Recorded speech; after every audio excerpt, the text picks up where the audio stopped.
মানে আমি রাগ করলে ও ভাঙায়, ও রাগ করলে আমি ভাঙাই। এটা টিম এফোর্ট, একটা বিয়ে কিংবা সংসার এটা টিম এফোর্ট, এটা একা একা কিছু করা যায় না। এটা 2025-এর সব প্ল্যান, সব কিছু দেখবেন। ভীষণ ভালো লেগেছে আজকে আমার, আর বেশি ভালো লেগেছে কারণ আমি অনেক দিন পরে স্টেজে পারফর্ম করলাম। সবাই খুব প্রশংসা করলো, সবার ভালো লেগেছে আমার পারফরমেন্স।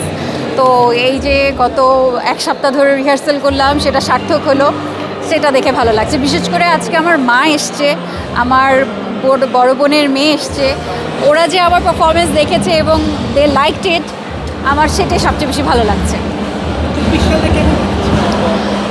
খুবই রোলার কোস্টার জার্নি ছিল, ভালো ছিল। একটা খারাপ সময়ের মধ্যে দিয়ে গেছি আমরা, এখন আমরা আবার কামব্যাক করার চেষ্টা করছি, ভালো করার চেষ্টা করছি। ইনশাআল্লাহ 2025 সবার ভালো যাবে।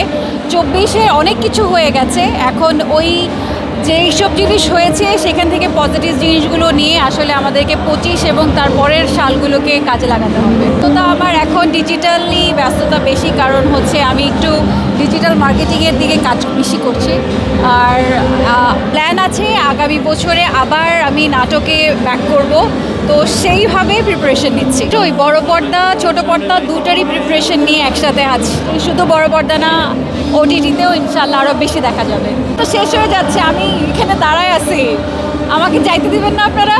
কিছু না, ভালো মেকআপ আর আল্লাহ একটু দিতে চেহারা, সেটাই। আর ডিজাইনাররা সুন্দর সুন্দর কাপড় বানায়, সব কিছু মিলিয়ে আসলে আমরা প্রেজেন্টেবল হতে পারি।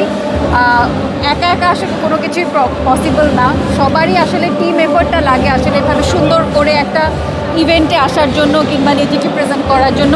আমার হেয়ার টিম, মেকআপ টিম, আমার কস্টিউম টিম, আমার টিম যারা আছে, দে ওয়ার্ক সো হার্ড যাতে আমরা এভাবে সুন্দর, আমাদেরকে সুন্দর লাগে, আমাদের দর্শকরা আমাদেরকে সুন্দরভাবে গ্রহণ করতে পারে।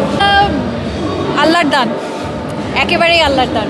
2025-এ সবচেয়ে বড় বিষয় হচ্ছে আমি একটা লম্বা ব্রেক নিয়েছিলাম আমার নাটক থেকে।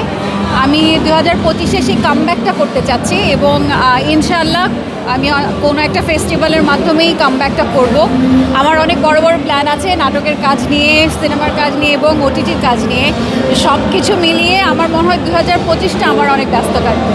প্রতিবারই হয়েছে, এমন না যে হয়নি, কারণ আমার হাজব্যান্ড তো দেখলেই লাগে মনে হয় যে ইস, ওর সাথে কি রোম্যান্টিক একটা অ্যাক্টিং করলো। আমার সাথে তো এত রোম্যান্টিক হয় না সামনে আসলে, বাট আমাদের romance and everything very different. তবে হ্যাঁ, আমরা জানি যে আসলে কোনটা রিয়েল। সো আসলে জেলাসিটা ওই আসলে একটু সময়ের জন্য, যে ইস, আমার সাথে কেন এত রোম্যান্টিক হয়ে কথা বলে না সব সময়, হুইচ ইজ রিয়েল লাইফে কিন্তু এটা পসিবল না। যখন আমার বেশি মেজাজ খারাপ হয়ে যায় তখন সে এসে একটু ভাঙানোর চেষ্টা করে, তার হলে আর মেজাজ খারাপ হলে আমি যদি ভুল করে থাকি আমিও যাই, এভাবেই চল। আমি একদমই রাখি না। আমি যেরকম আমাকে স্ক্রিনে দেখা যায় আমি অনেক হাহা হিহি করি, বাস্তব জীবনেও আমি হাহা হিহি করতে থাকি।